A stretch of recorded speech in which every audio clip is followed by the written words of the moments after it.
오늘 우리에게 주신 말씀은 열왕기하 4장 1절로 44절입니다. 7절까지 합독하도록 하겠습니다. 선지자의 제자들의 아내 중에 한 여인이 엘리사에게 부르짖어 이르되 당신의 종 나의 남편이 이미 죽었는데 당신의 종이 여호와를 경외하는 줄은 당신이 아시는 바니이다. 이제 빚준 사람이 와서 나의 두 아이를 데려가 그의 종을 삼고자 하나이다 하니 엘리사가 그에게 이르되 내가 너를 위하여 어떻게 하랴. 내 집에 무엇이 있는지 내게 말하라. 그가 이르되 계집종의 집에 기름 한 그릇 외에는 아무것도 없나이다 하니 이르되 너는 밖에 나가서 모든 이웃에게 그릇을 빌리라. 빈 그릇을 빌리되 조금 빌리지 말고 너는 내 두 아들과 함께 들어가서 문을 닫고 그 모든 그릇에 기름을 부어서 차는 대로 옮겨 놓으라 하니라. 여인이 물러가서 그의 두 아들과 함께 문을 닫은 후에 그들은 그릇을 그에게로 가져오고 그는 부었더니 그릇에 다 찬지라. 여인이 아들에게 이르되 또 그릇을 내게로 가져오라 하니 아들이 이르되 다른 그릇이 없나이다 하니 기름이 곧 그쳤더라. 그 여인이 하나님의 사람에게 나아가서 말하니 그가 이르되 너는 가서 기름을 팔아 빚을 갚고 남은 것으로 너와 내 두 아들이 생활하라 하였더라. 아멘. 예수님은 나의 주와 그리스도이십니다. 아멘. 오늘 우리에게 주신 말씀은 열왕기하 4장 1절로 14절이고요. 엘리사를 통해 나타난 하나님의 기적들입니다. 엘리사를 통해 나타난 하나님의 기적들입니다. 오늘 말씀은 다음 세대의 영적 리더인 엘리사가 베푼 4가지 기적의 내용입니다. 하나님께서 죽음이 있는 자에게는 생명을 주시는 하나님이시고 희망이 없는 사람에게 희망이 넘치는 삶을 주시는 하나님임을 보여주고 있습니다. 첫째, 가난에서 부요로 바꾸어 주십니다. 오늘 본문의 4장 1절로 7절은 두 아들을 가진 미망인의 사정이 나옵니다. 애언자 수련생들의 아내 가운데서 남편을 잃은 어느 한 여인이 엘리사에게 부르짖으며 호소하였습니다. 애언자님의 종인 저의 남편이 죽었습니다. 애언자님께서도 아시다시피 그는 주님을 경외하는 사람이었습니다.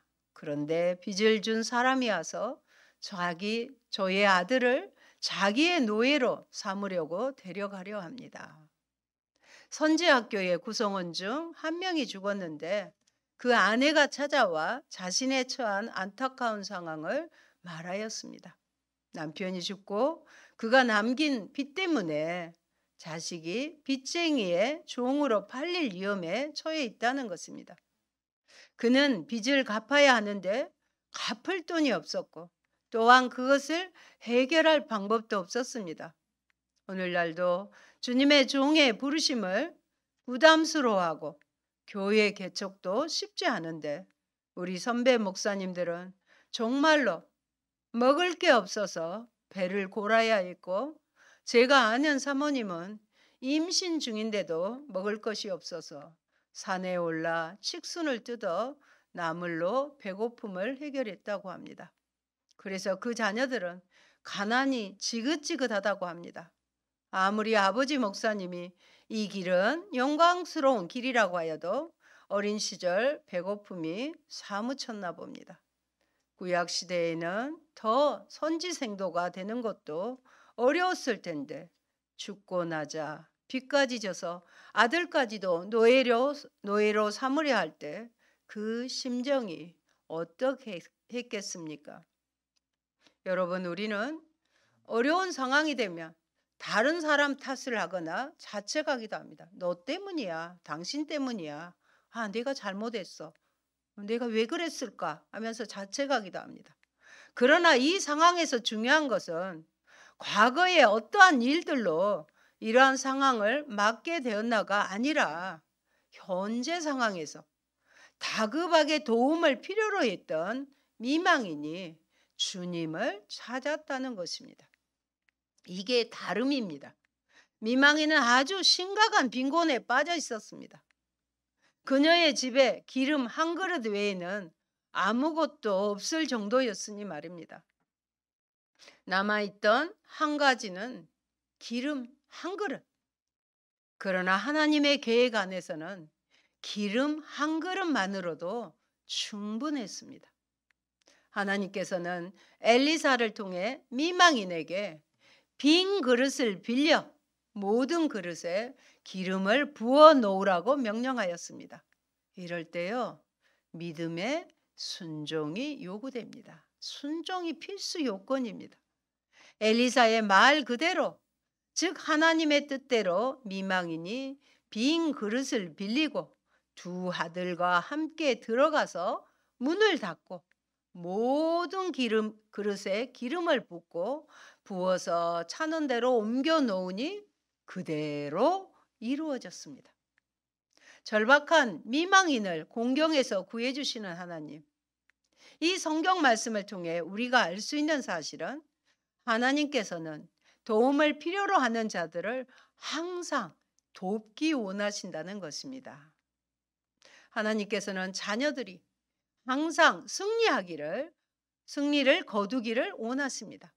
그 여인이 하나님의 사람에게 나아가서 말하되 그가 이르되 너는 가서 기름을 팔아. 예전의 기름은 돈과 마찬가지였습니다. 물물 교환하던 시대입니다. 빚을 갚고 남은 것으로 너와 내 두 아들이 생활하라 하였더라. 아멘입니다. 그리하여 여인은 공경에서 벗어남은 물론 넘치는 은혜를 받았습니다. 이는 모두 그녀가 주님을 먼저 믿고 도움을 요청하였기 때문입니다. 사랑하는 여러분, 전혀 길이 없는 그곳에 길이 필요합니다. 그것은 오직 하나님의 은혜로만 가능합니다. 그 은혜는 오늘날에도 여전히 있습니다. 동일하신 하나님께서 동일하게 저와 여러분에게 은혜를 베푸십니다. 하나님의 방법은 매우 다양합니다. 꼭 기적이 아니어도 기적적인 방법으로 하나님의 은혜가 그 백성에게 주어집니다. 그러기에 우리는 말씀 안에서 하나님의 은혜를 구해야 합니다. 선지생도의 아내처럼 하나님의 은혜를 구해야 합니다. 우리는 은혜가 아니면 살 수 없는 우리 인생에 하나님의 은혜를 기도해야 합니다. 그러면 구한 것을 뭘 구했어요? 하나님의 은혜를 얻게 될 뿐만 아니라 그것을 넘어 더욱더 큰 그 은혜의 뒤에 계시는, 은혜 안에 함께 하시는 하나님을 얻게 될 것입니다. 둘째는 죽음에서 생명으로입니다. 8절에 보면은요, 엘리사는 수넴에 사는 한 여인을 알게 되었습니다. 열왕기하 4장에서 수넴 여인의 이야기는 4장이 44절이거든요. 무려 몇 절인지 아세요? 30절을 기록을 해요. 44절에서 30절이 수넴 여인에 대한 기록이에요. 어마어마하잖아요. 그만큼 우리에게 주시는 메시지가 중요하기 때문일 것입니다.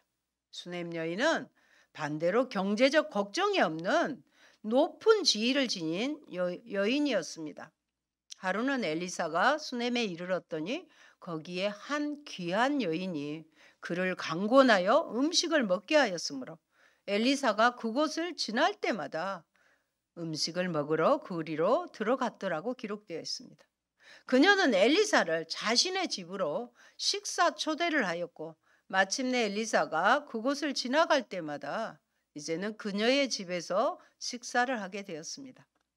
그녀가 엘리사를 향해 보인 존경과 환대는 곧 하나님을 향한 존경과 환대와도 같습니다. 신약성경 요한 3서 1장 5절을 살펴볼까요? 거기에도 이렇게 기록되어 있습니다.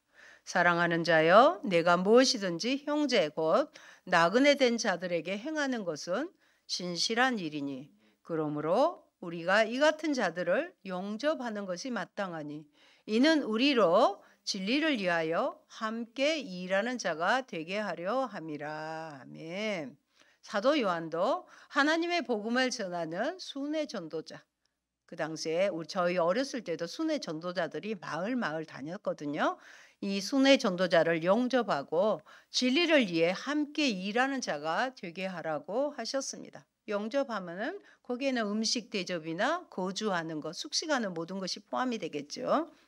엘리사는 수넴 여인의 마음씨가 고마워 그에게 무엇인가를 해주고 싶었습니다.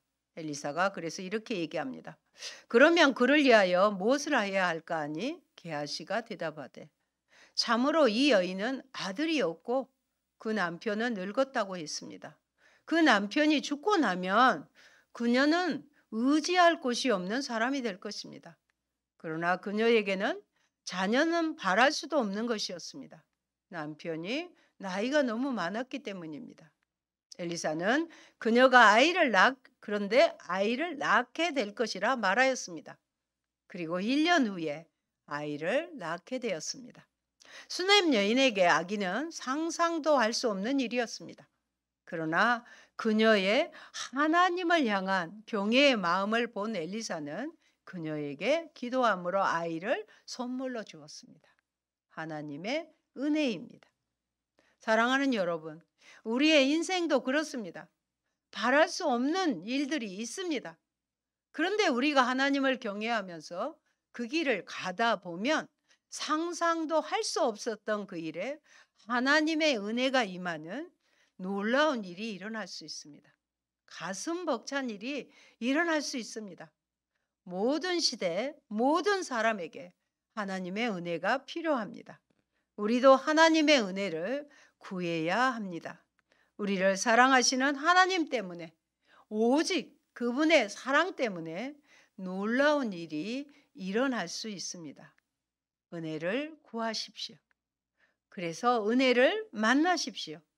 은혜를 구한다는 것은 또한 수넴 여인처럼 하나님을 경외하는 잔잔하면서도 아름다운 삶을 살아가는 삶이기도 합니다. 1월 29일자 크리스천 연합신문 칼럼에서 조 목사님의 어머니의 바나나 우유라는 칼럼을 읽었습니다. 그의 어머니는 언제나 교회에 1등으로 가시고 맨 앞에 앉으시는 분이었답니다. 새벽기도 시간에 교회에 도착하면 맨 먼저 가방을 열고 비닐봉지에 싸둔 뭔가를 소중히 두 손으로 감싸 강단에 올려놓고서야 기도를 시작하셨다고 합니다. 매일 새벽 같은 행동을 하시는데 헌금은 아니고 무엇일까 퍽 궁금했다고 합니다. 마침 새벽 기도를 마치고 그날은 급히 갈 곳이 있어서 주기도문 후 개인 기도를 하지 않고 바로 일어서다가 우연히 강단 뒤에 담임 목사님의 모습을 보게 되었답니다. 목사님은 비회사의 가운데 부분이 불룩한 바나나 우유를 빨대에 꽂아 맛있게 드시는 것을 보았답니다. 어머니께서 새벽마다 소중히 강단에 올려놓으시는 것은 바나나 우유와 빨대였구나 생각하니 마음이 저렸답니다. 지금은 이분은 부흥 강사가 되어 전국 곳곳에서 가장 좋다는 음식들을 항상 대접받으시는데 그때마다 생각하신답니다. 그 지독히도 가난했던 시절 어렵다고 한탄하고 있지 아니하시고 새벽마다 정성껏 목사님을 대접한 어머니의 바나나 우유의 열매란 것을. 여러분, 하나님의 일을 하기 원하는 자는 반드시 할 일이 있습니다. 기도하면 형편에 맞는 것을 할 수 있는 지혜도 하나님은 주십니다. 비록 보잘것없는 것이라 할지라도 내 형편에서 최선을 다한 것이면 하나님은 반드시 기억하여 자녀에게 열매를 거두게 하십니다. 없고 가난한 시절 참 기적이 많이 일어났으며 선지자를 향한 대접은 부족하지 않고 넉넉했습니다. 그렇다고 없는 시절, 가난한 시절이 되도록 기도할 필요는 없지만 없는 시절을 또한 두려워하지는 말아야겠습니다. 그런 믿음을 가진 수넴 여인에게 하나님은 아들을 주시고 그 아들이 잘 자라다가 심각한 병에 걸려서 죽었습니다. 여인은 아이의 죽음마저도 되돌릴 수 있다고 믿었습니다. 대단하지 않습니까? 30절에 주님의 살아계심과 예언자님의 목숨이 살아계심을 두고 맹세합니다. 저는 어떤 일이 있어도 예언자님을 떠나지 않겠습니다라고 말합니다. 마치 엘리사가 스승인 엘리야를 떠나지 않겠다고 하는 강청의 믿음입니다. 그러자 엘리사는 들어가서 문을 닫고 여호와께 기도했습니다. 문을 닫은 행동은 5절에서 가부가 한 병뿐이었던 기름이 풍성해지는 이적의 특징적 행동으로 예부의 방해를 받지 않고 전적으로 하나님을 의지하는 엘리사의 마음 자세입니다. 34절 같이 한번 읽겠습니다. 아이에 올라 엎드려 자기 입을 그의 입에, 자기 눈을 그의 눈에, 자기 손을 그의 손에 대고 그의 몸에 엎드리니 아이의 살이 차차 따뜻하더라. 아멘. 죽은 아이는 싸늘하잖아요. 죽은 아이의 싸늘하게 식어버린 몸에서 체온이 올라와 아이가 점차 살아나고 있음을 표현합니다. 엘리사는 하나님께 기도함과 동시에 죽은 아이 위에 엎드리는 행동을 취하였습니다. 이 같은 엘리사의 행위는 사르밧 가부의 죽은 아들을 살린 그의 스승인 엘리야의 행위 가운데서도 찾아볼 수 있습니다. 이는 자신의 몸을 통해 죽은 아이에게 하나님의 능력이 전단을 되도록 하기 위한 상징적인 행동이면서 하나님께 기도하는 가운데 그 아이가 소생되기를 간절히 바라며 혼신의 노력을 다하는 모습이라 할 수 있습니다. 이와 같이 어려운 상황에서 엘리사는 하나님께 기도를 올리고 하나님의 계시로 인하여 죽었던 아이가 깨어나 여인의 품으로 돌아가는 기적이 일어났습니다. 아이가 살아난 것을 보고 여인은 땅에 엎드려 엘리사에게 절하였습니다. 그리고 아들을 받았습니다. 즉 하나님의 은혜와 기적에 감사하고 경외하는 것을 볼 수 있습니다. 예수님은 누가복음 7장 11절에서 17절에 보면 죽은 나인성의 가부의 아들을 살리셨습니다. 누가복음 7장 13절로 15절 같이 보십니다. 주께서 가부를 보시고 불쌍히 여기사 울지 말라 하시고 가까이 가서 그 관에 손을 대시니 맨 자들이 서는지라. 예수께서 이르시되 청년아 내가 네게 말하노니 일어나라 하시매 죽었던 자가 일어나 앉고 말도 하거늘 예수께서 그를 어머니에게 주시니. 아멘. 예수님도 정말로 불쌍한 과부의 아들을 살려주셨습니다. 사랑하는 여러분, 하나님께서는 믿는 자들을 어려움 속에서 구해주시는 모습입니다. 선지자 생도의 미망인과 수넴 여인의 이야기를 통해 우리는 주어진 어려운 상황이 무엇이든 아주 가난해서 노예로 팔릴 지경이어든 아까운 사랑했던 아들이 죽은 상황이든 상관없이 하나님을 믿고 하나님께 의지하는 자들은 어둠 속에서도 빛을 찾게 된다는 사실을 알 수 있습니다. 하나님께서는 자녀들이 도움이 필요할 때 손을 내미시는 좋은 하나님이시며 그분께는 불가능이란 없습니다. 실로 우리가 생각하고 구하는 것보다 더 넘치도록 능하신 분이시라는 것입니다. 에베소서 3장 20절의 말씀 같이 봅니다. 우리 가운데서 역사하시는 능력대로 우리가 구하거나 생각하는 모든 것에 더 넘치도록 능히 하실 이에게 우리는 구하셔야 되는 것입니다.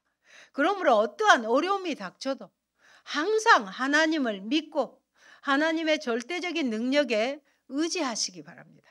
그리하면 한치의 예외도 없이 하나님께서 당신을 어떤 고난에서도 이끌어 주실 것입니다. 실로 수넴 여인의 아들은 엘리사와 하나로 결탁됨으로써 다시 생명을 얻을 수 있었습니다. 엘리사의 이름의 뜻이 뭐라고요? 여호와는 구원이시다입니다. 사랑하는 여러분, 우리는 본래 수냄 여인의 아들과 같은 죽은 자들이었습니다. 영적으로 말미암아 죽은 자였습니다.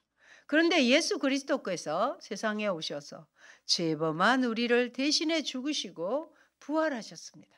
그리고 성령을 보내주셔서 그리스도와 우리가 하나가 되었습니다. 그러므로 그리스도의 부활은 우리의 부활이 됩니다. 죽었던 우리 영혼이 다시 살아난 것입니다. 그렇습니다. 우리는 그리스도로 말미암아 영적으로 다시 사는 자가 되었습니다. 성령으로 그리스도와 연합한 우리는 육적으로도 부활하게 될 것입니다.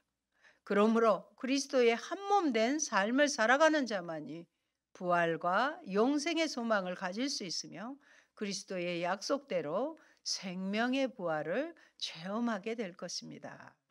셋째, 흉년 때에 임한 하나님의 은혜를 말씀드립니다. 굶주림에서 풍요로 공급하시는 하나님이십니다. 엘리사를 통해 일어난 음식에 대한 두 가지 이적에 대한 이야기입니다. 먼저 엘리사는 길갈에 있는 선지자의 생도들이 있는 곳으로 갔습니다.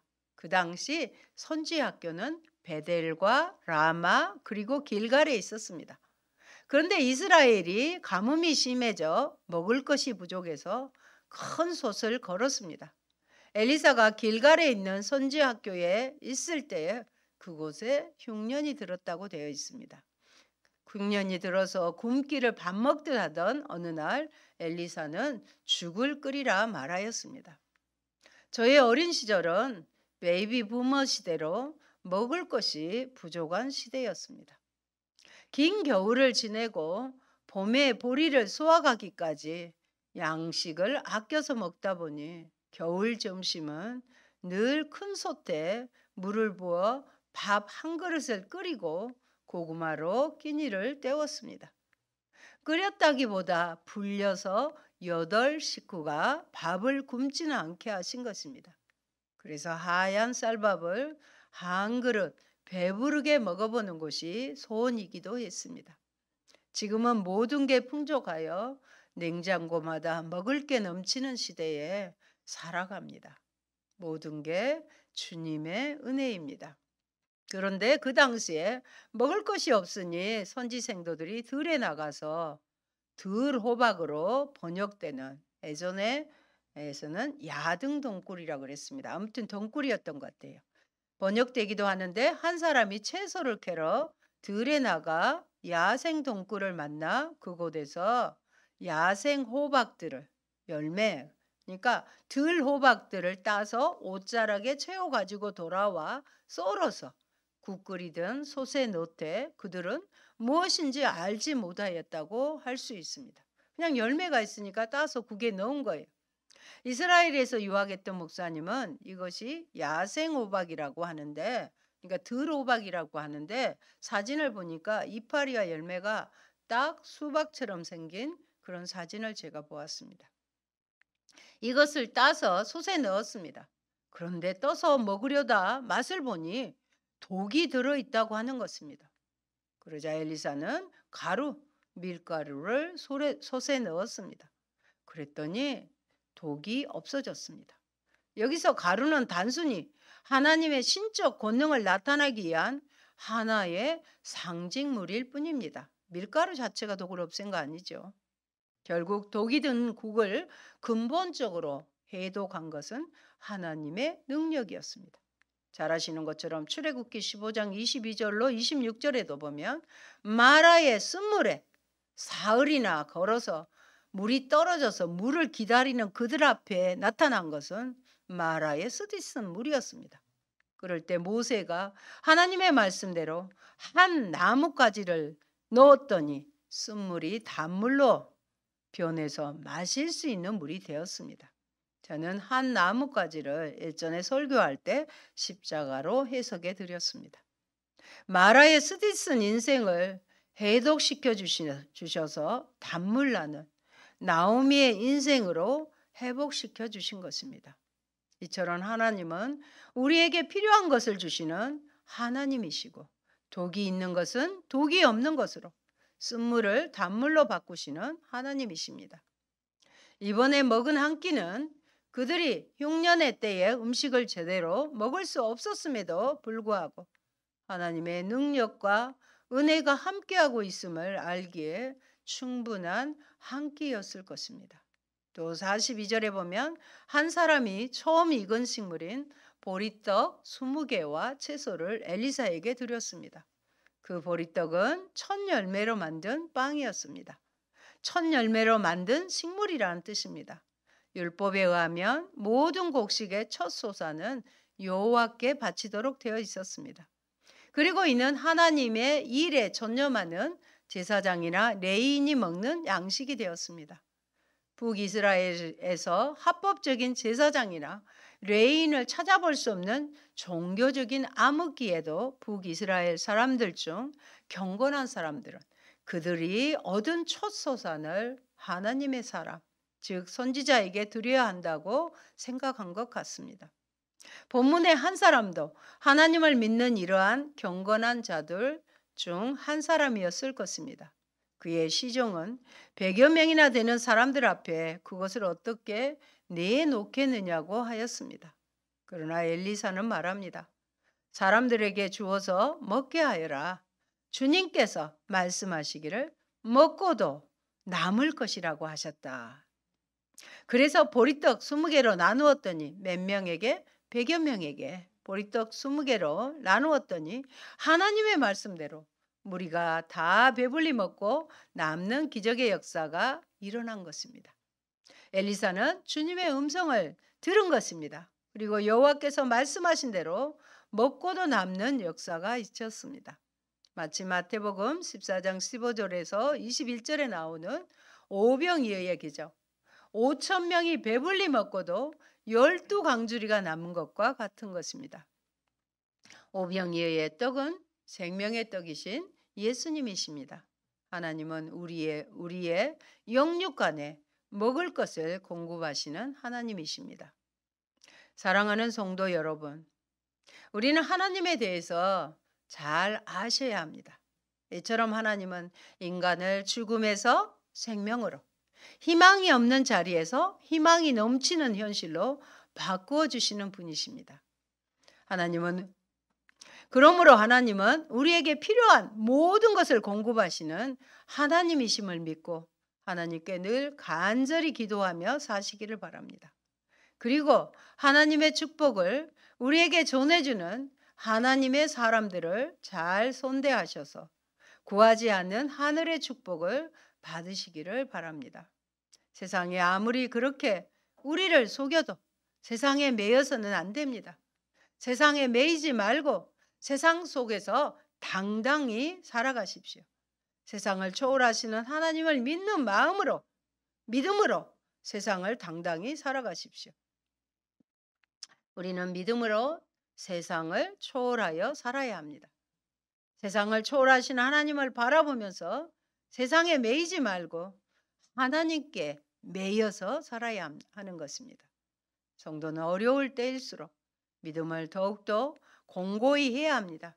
사실 믿음은 평상시보다는 어려울 때 더 필요한 것입니다. 우리는 어려운 때일수록 입을 더 크게 벌려야 합니다. 어려운 때일수록 별빛은 더욱 빛나듯 우리의 믿음을 크게 하면 할수록 우리 하나님의 더 큰 은혜를 맛보게 될 것입니다. 오직 선하신, 좋으신, 우리의 목자 되신, 생명의 떡이 되신 하나님만 바라보는 저와 여러분 되기를 축원드립니다. 아멘.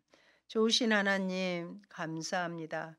엘리사를 통하여 기적을 베풀어 주시고 그 기적을 통하여 하나님의 은혜를 깨닫게 하시니 감사를 드립니다. 하나님, 가난해서 정말로 물질이 없어서 절박한 그런 상황, 또 사랑하는 일을 잃었던 그런 절박한 상황에서도 아버지, 두 여인은 절망하지 않고 주의 선지자 주님을 향하여 기도함으로 하나님의 은혜를 누리게 되었습니다. 하나님, 우리도 어떤 상황 가운데 절망하고 낙심할 것이 아니라 이 모든 것을 허락하시고 능히 이기게 하실 하나님께 나아와 간절히 구하여 아버지 해결받는 저희가 되게 하여 주옵소서.